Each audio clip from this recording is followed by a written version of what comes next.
Shalom à tous dans le Seigneur Jésus-Christ, notre roi de gloire. Jean 8, le verset 30 à 32.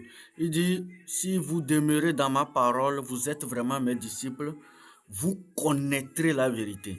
Si vous demeurez dans ma parole, vous connaîtrez la vérité. Bien-aimés, à chaque fois que Dieu nous donne une parole, là, humainement, ce n'est pas tout ce que Dieu nous dit qu'on comprend. Mais nous avons la responsabilité d'obéir.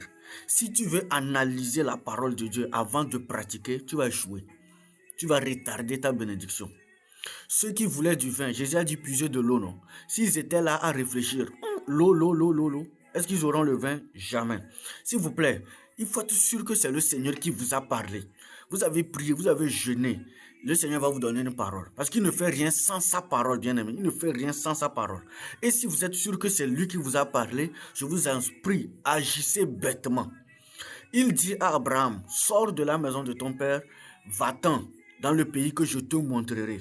Tu dois commencer par obéir à Abraham. Si tu ne sors pas, tu ne sauras pas quel pays on a préparé pour toi. C'est quand tu sors que tu sauras.